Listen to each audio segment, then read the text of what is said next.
My never say ma PENDREAM TV. PENDREAM TV there, or see them yopo. Correct.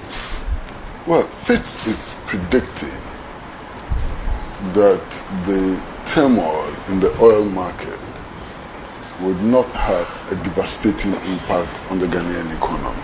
Indeed, they're saying that if at all, the impact will be minimal. Okay.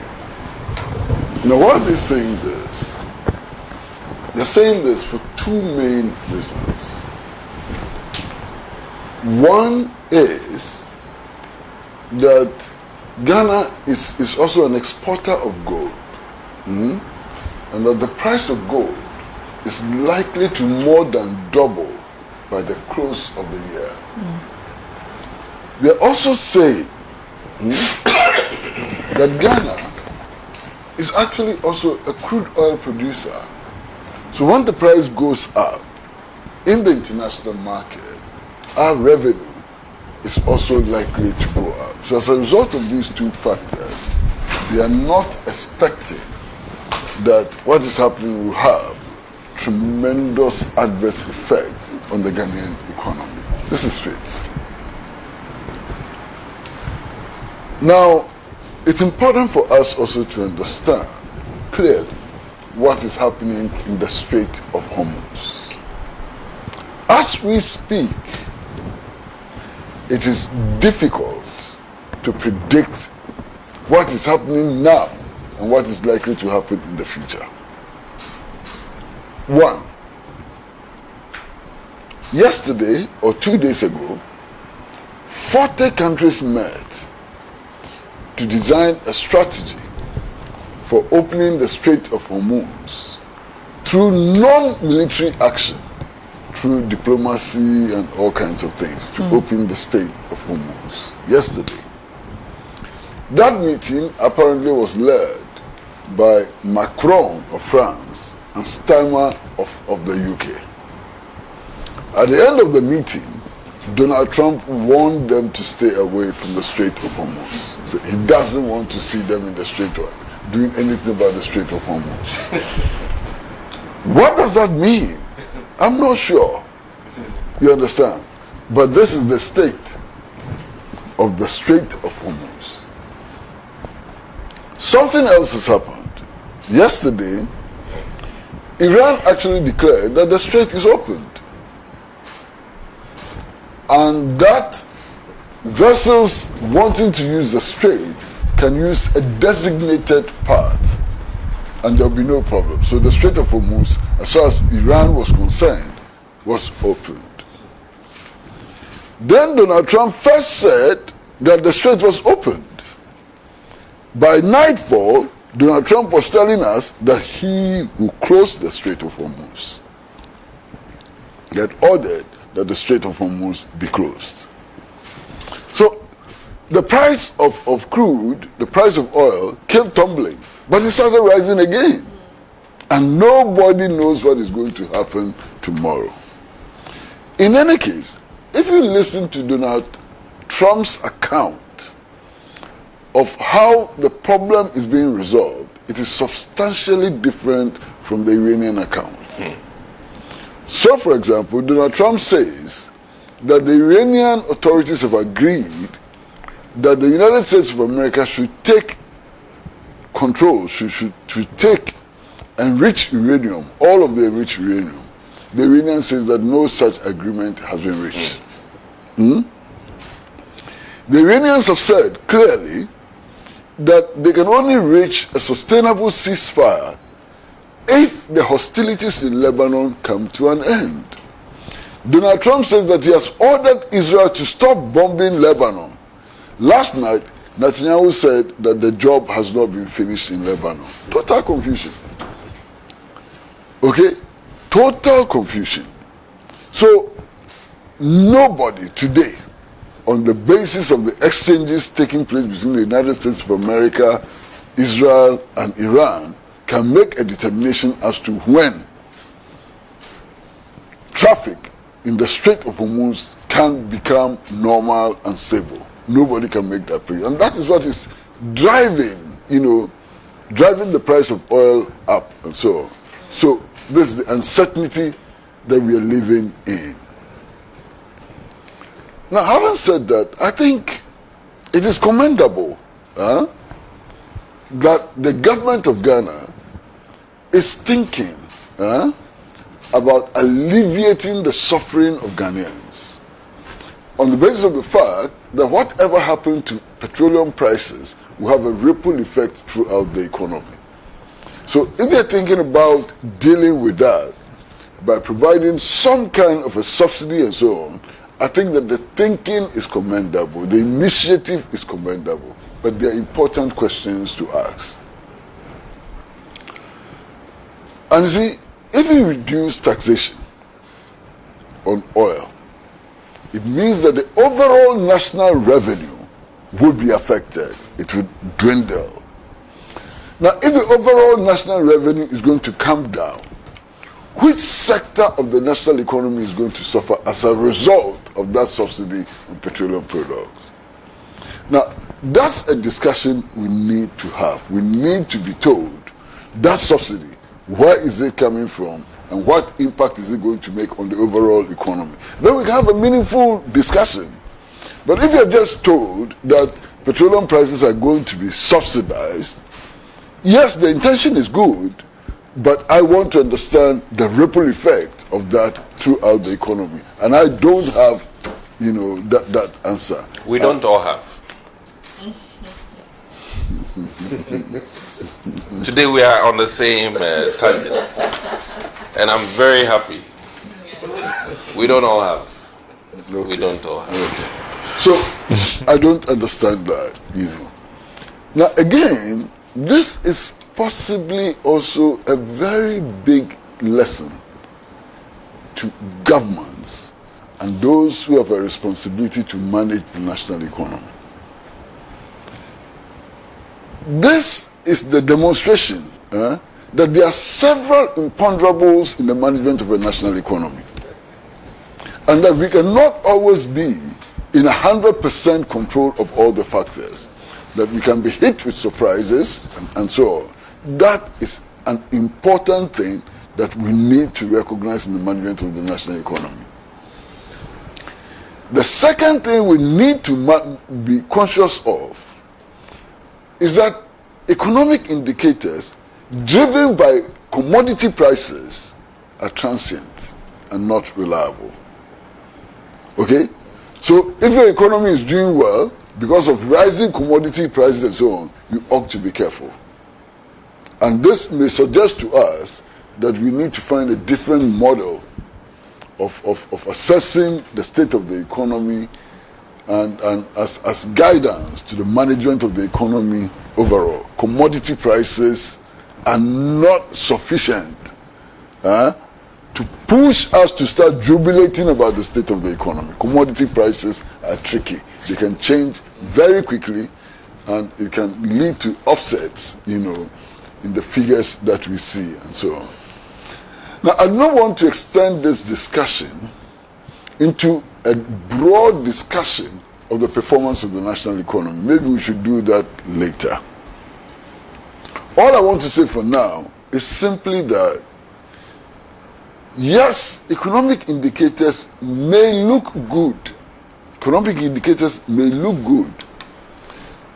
But if we go beyond the surface, we might not like what we find. Okay? Because all of the indicators that we have been told of and about, forever, if you like, you can start from 1982 and so on. They are all basically statistical averages. And the statistical averages do not tell the full story. So, for example, if you are told that your per capita income has increased, what does it actually mean? More good. In real terms, what does it actually mean? Does it mean that the majority of the people of Ghana, their standard of living has improved? It may not. No.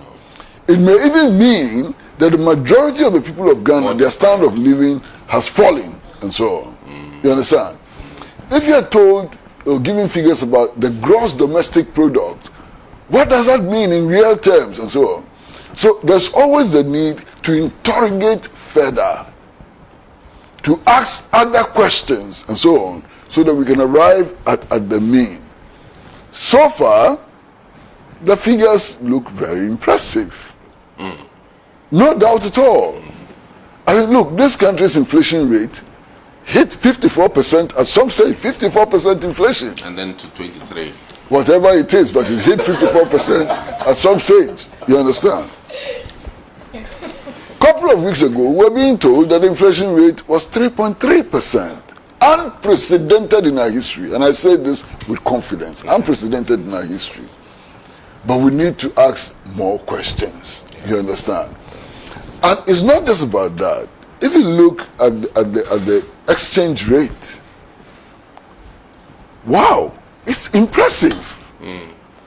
I mean, for a long time, for a very long time, the cedi's value never appreciated.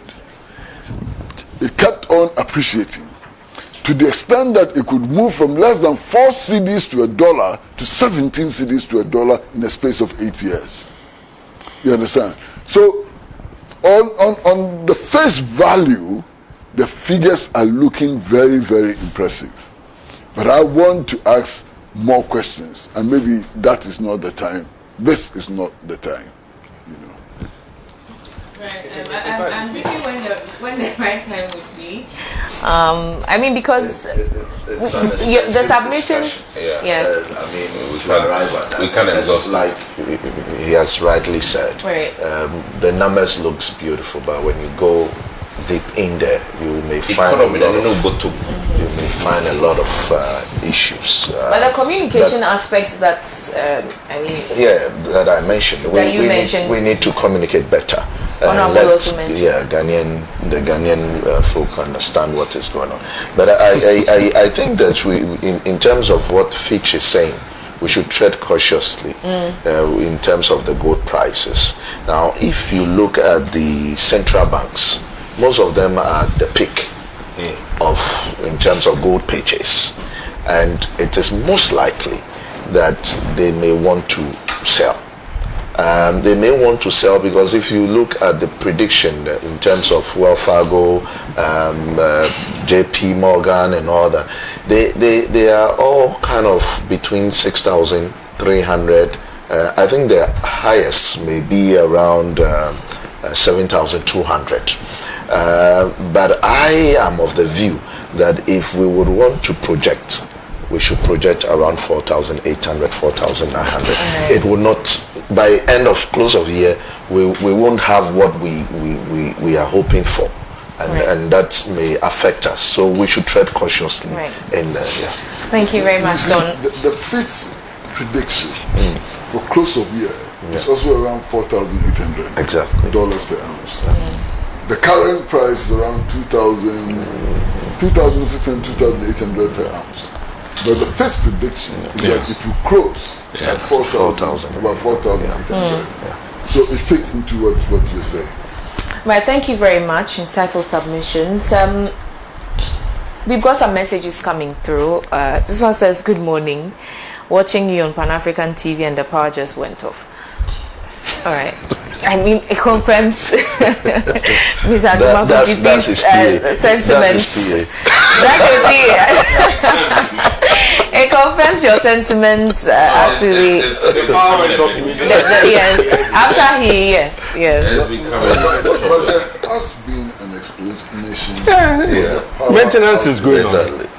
In fact, what the Ministry of Energy has said is that it's about replacement and repair of transformers, and that is not going to take a long time.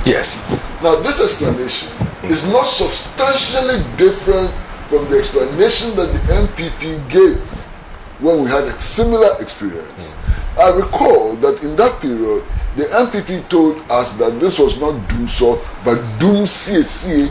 Don't forget. I agree with you, except for the fact that, in all honesty, and this time, I don't know, I'm feeling it too much. I mean, what I mean by that is that, listen, it was in blocks. But when my block is not going through changing transformers, why do I get? You see, sometimes too. You see, when doom so comes, when you're in opposition, That's what that was the line I was going to talk. I was very cautious. I was going to ask that. So did you feel it when your party was in power? No, but I must say on record that the Napo Energy Ministry Dumso at the time, I don't think it was as frequent as this one. That is my wow. Really? So I think that and No. I've been very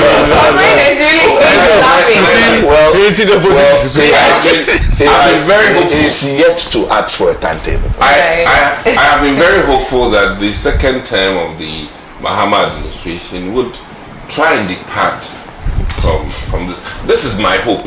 Please hear me out. I'm hoping that this presidency. Your hope was that transformers will not be repaired and transformers will not be changed. Whatever it is, listen. I'm in New York. Lights are on. They do transformer changes. Yes. What is different in this country? Yes, there's a buffer in the supply system, so they can switch What is it? and do No, changes. but we should understand that in our energy sector, the challenges there are really extreme. Like you are saying, you are in New York and then lights of transformers are changing, you are switched on to another. We don't have that infrastructure. Let's be clear about that. We don't have that infrastructure. The way our lines are designed and all that makes it difficult for us to do those things. So we may be looking at a major investment into that sector. Right. That is a discussion we need to have For another day. Yeah. Right. Mr. Philip Lambe, did you... Actually, my witness is Onima.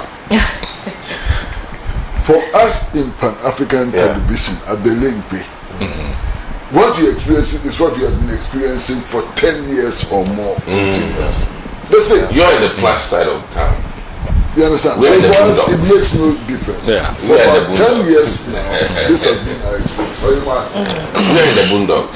So I'm talking from the, Yeah.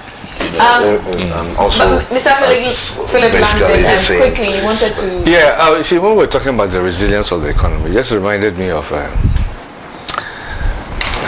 situation that occurred once. You know, there was this boxer from one of the Far Eastern countries, and when he went on the ring, you know, that's why he was so huge and so strong looking and so, you know. So then this man, he's so resilient, nobody can beat him. Like the Ghanaian economy. But apparently they said in the morning he's used to eating, you know, a certain breakfast which gives him his energy. Then they gave him tea. and then that finished it. So the Ghanaian economy, Right. So tea can finish it. All right. Thank you for your submissions, and to our viewers, let me take a few messages and we can transition into our next topic. I thought our viewers had light off. No, not all of them. Says, good morning, Ohim. My greetings to your panelists and yourself. Thank you. As a regular viewer of your channel and programs, I'm grateful. I want to make a compliment. Kindly tell Honorable Comrade Kwesi Pratt that this is from Abubakar Segueda Musa. I pray every prayer time to Allah to extend his life, and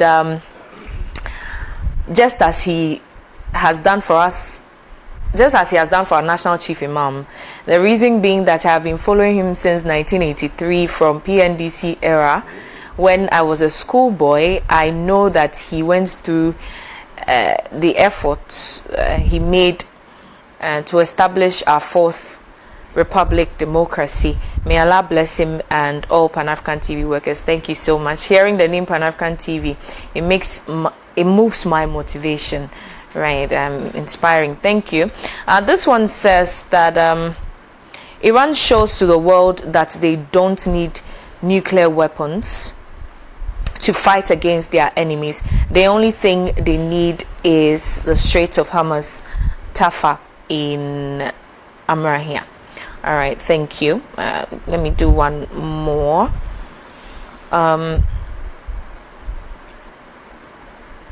This one says that President John Dramani Mahama's big push has constructed more roads in various parts of Ghana.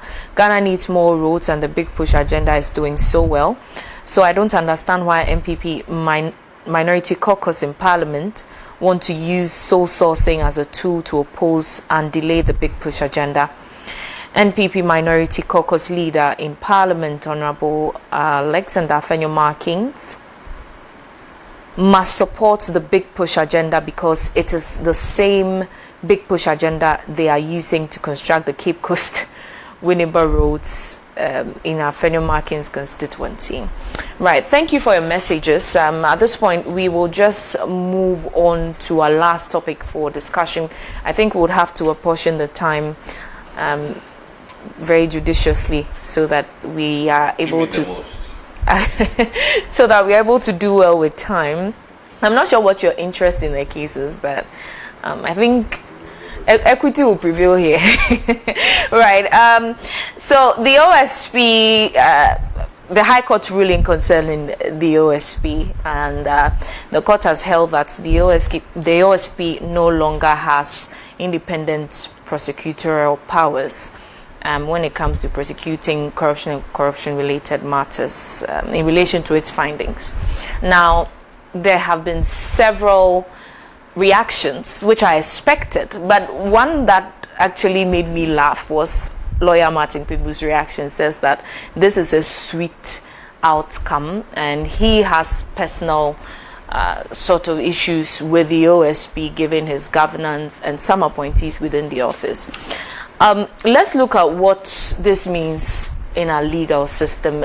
Mr. Philip Longden, I start with you. Well, thank you very much. Just to reference to Mr. Martin Pebu's comments, it appears very personal, not anything to do with this. So I don't think it's something I would even want to consider. Right. This is a national matter that when we are discussing, we should discuss along that line. Our personal sentiments should have no place. So when it comes to some of these national issues and people who some level of influence and regard personalize it like that, I don't think it's the best. It's not fair on the person he has a relationship or that with or anybody else. Anyway, one thing has come out very clearly in this matter, that if you consider the entire political divide,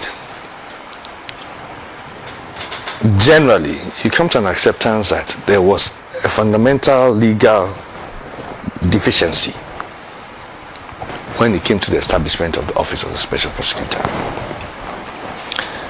A deficiency that didn't necessarily emerge yesterday or emerge with the Attorney General filing the case against the office of special prosecutor. This was a deficiency that had been noticed, recognized, and had persisted. I've had one former Attorney General, said that look, this problem was there. I've had former Speaker, Right Honorable Michael Kwesi, also come out to say, no, this thing was a problem that was there. We should have dealt with it. You've heard prominent voices on the other side as well. So this is something that has been existed. So this thing cannot be, I don't think there should be any partisan issue in this matter. We should blame the political class, because at the end of the day, the electorate, who had a lot of expectations in the position of the office of the special prosecutor, it has nothing to do with the person holding the office, had a lot of expectations in that office, are going to be disappointed. And as they hear the disappointment, and it's being supported from both sides, what are they going to think? That, hey, did these people mislead us? Were we deceived or what? And these are serious developments.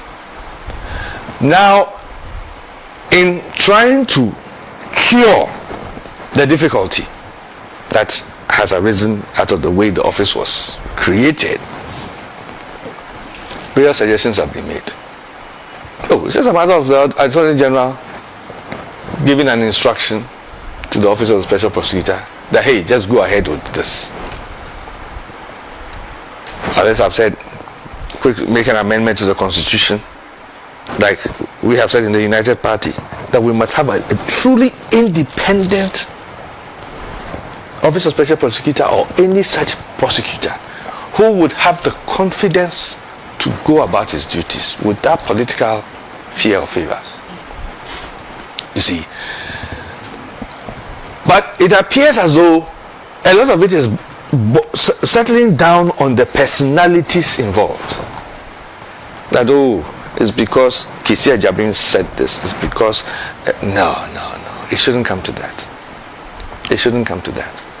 I think all parties must look at this thing with the country in view, the nation in view. Let us solve it, because at the end of the day, it doesn't serve anybody's purpose, either side or any other side of the political divide.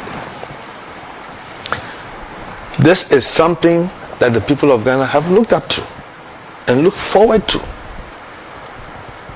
And if there's a disappointment there, that disappointment will go across board. Across board. So this is something that, no, I don't think anybody should be trying to claim any political victory or whatever. I think it's something that should be soberly considered and dealt with. So the expectations of the people of Ghana to have an independent office of a special prosecutor, of a competent individual who can do the job, is maintained. That's all that is. Right, thank you very much. But with regards to the political connection or relations to this matter, the Deputy Attorney General came to clarify and debunked the allegations that the Attorney General is, making a move to sort of capture the OSPs or take over the OSP's office, and particularly founded on some comments from, reactions coming through, but especially a comment from Martin Amidu, who says that the relationship between the OSP and the Attorney General has been broken beyond repair. And he said that this is due process. Now you go to court and the court has, made a declaration. And that is a reiteration of the dictates of the Constitution. And so there should be no need for political, scoring political points or jubilation or whatever. I agree 100%. You see, just like I'm saying, that big legal minds on both sides have accepted that this thing as a problem, as a consequence of a fundamental flaw in the creation of the office. But it appears as though this thing has taken some personal dimensions. You see, I don't want to call any names, but that's what I'm saying, that this thing should be looked at and dealt with Ghana in view, with personal sentiments and put aside, because it's coming too much into it. And when you have people like Martin Pebu make the kind of comments that they're making, it further fuels that terrible situation. Everybody must pipe down. Attorney General, Deputy Attorney General, Special Prosecutor himself. Let the Constitution run. Let the courts run.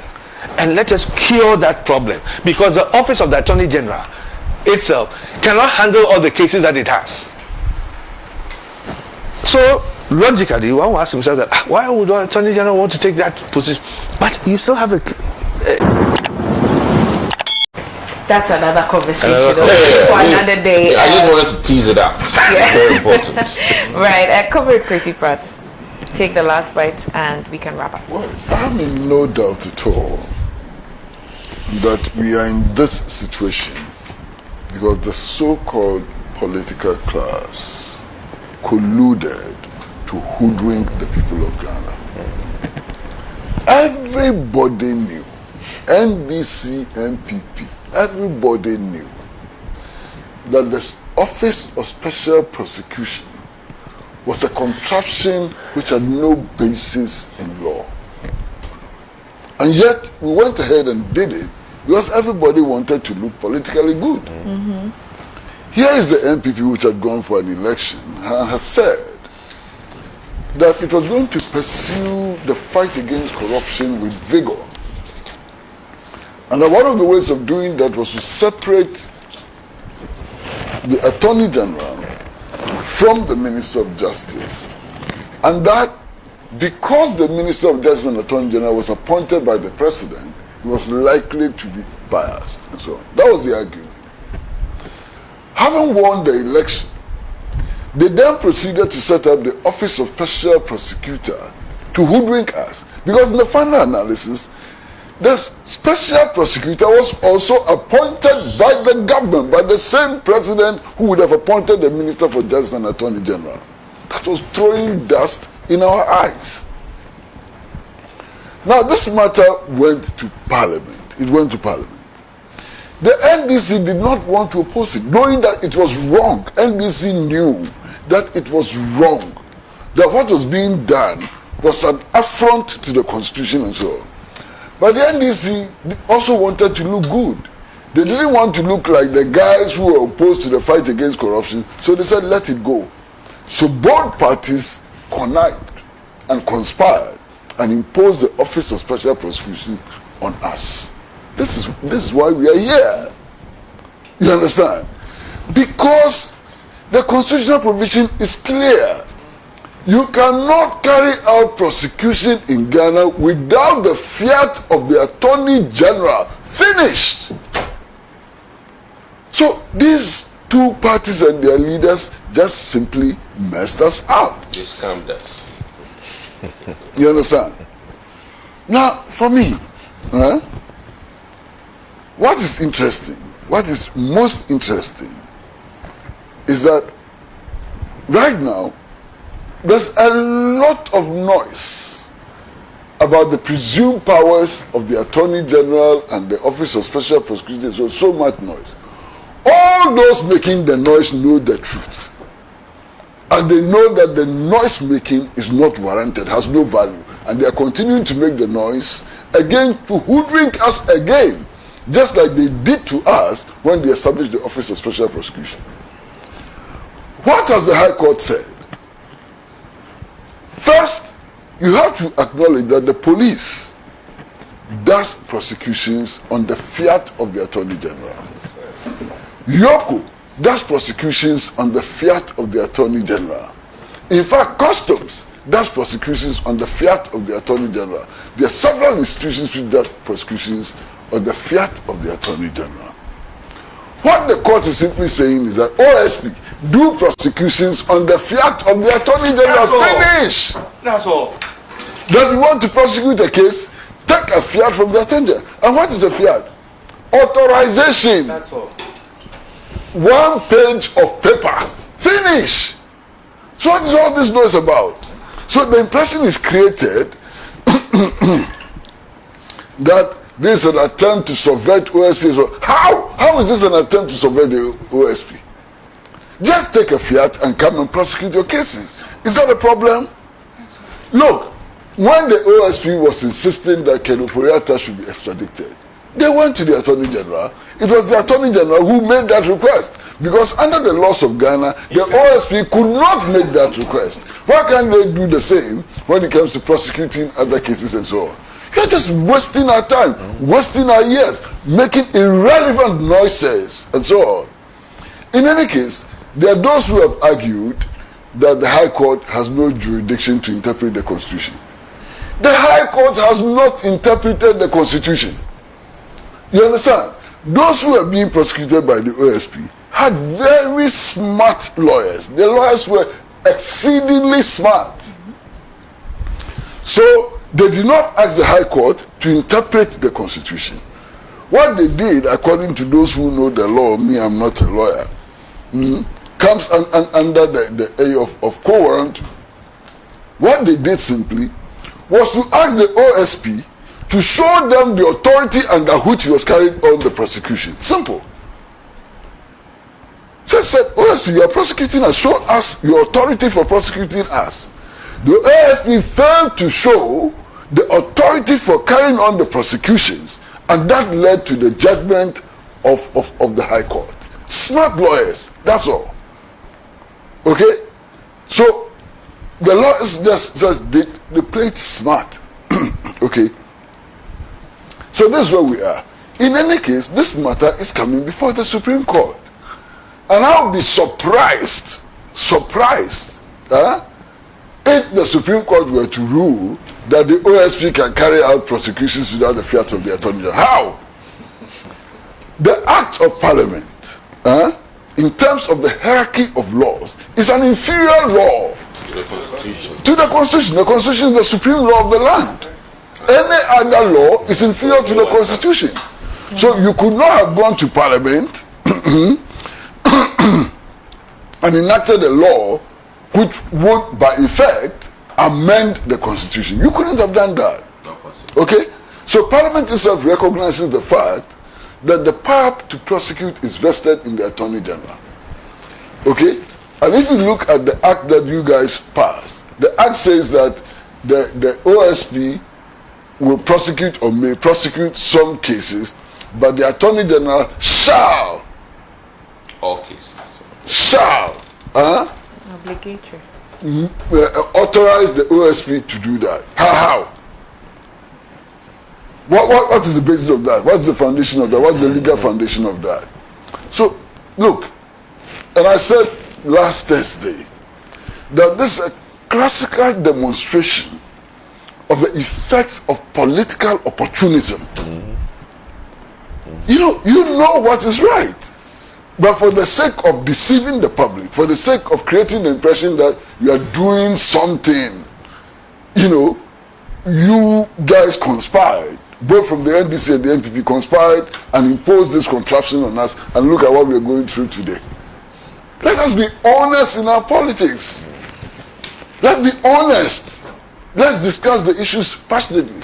Who appointed the special prosecutor?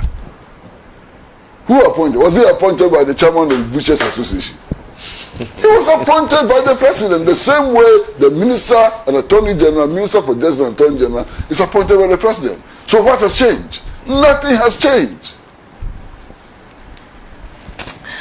Well, thank you so much to my panelists for giving us their bite on this subject matter. Let me read a few messages we're about to bid you farewell. Ohima, Dr. Kwesi, this is a sharp bullet coming at you. Right. He's sitting well to receive the bullet. He says he lost his seat because he was a bit confused. He has Ibrahim Jets. What has Ibrahim Jets got to do with the OSP? The OSP office was opposed by NDC in opposition, but MPP went on to approve with their numbers. Stephen. It's not true. The NDC did not oppose the establishment of the Office of Special Prosecution. It's not true. They didn't have the numbers.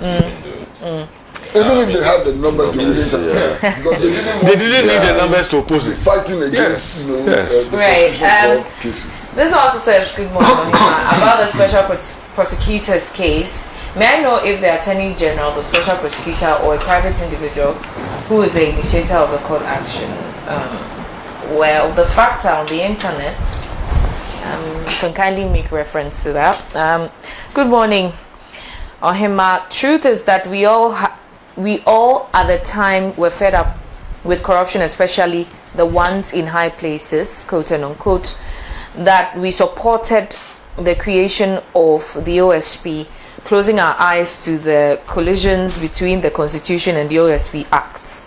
I believe our problem is not really the office, but the person occupying it now. Let's maintain the office for the purposes of which it was created and get a new special prosecutor who will fight corruption on our behalf. Right, thank you for your message. Just 1 minute and time is up.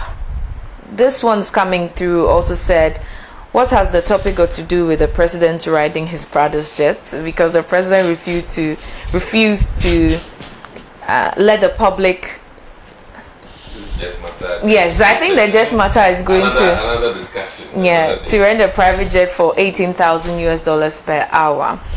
All right, thank you so much for your messages, and thank you for being a part of the insightful conversations that we've had here on the show. I just want to say thank you to my panelists. Gentlemen, thank you for your candor and your insights. Mr. Philip Langdon, thank you so much. Mr. Michael Ni, your boy Anan, thank you. Honorable Dixon. I prefer to be just doctor. Doctor, all right. Because I'm not in government. That's the appropriate So thing. when you come in government, I think it's a temporary thing. All so people are abusing the word honorable. The honorable is not supposed to be for the name, your name. The so honorable is for the position for you the position, Right. the office. So now I'm an ordinary Yes. citizen. so Dr. Adumaku Kissing. Yeah. So fantastic. Thank That one nobody can take. Straight back there.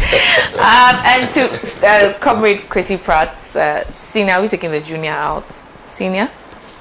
Okay. Yeah, now he's to be senior. Yes. He qualifies for senior. All right. I'm Ohima Chanja Kuman. I sat in for Senna. I'm not PENDREAM TV. Now, so far so good. Say open online portal e wo Ghana. Nipa share, nipa follow, nipa comment here. To my best of knowledge, without any biases, PENDREAM TV.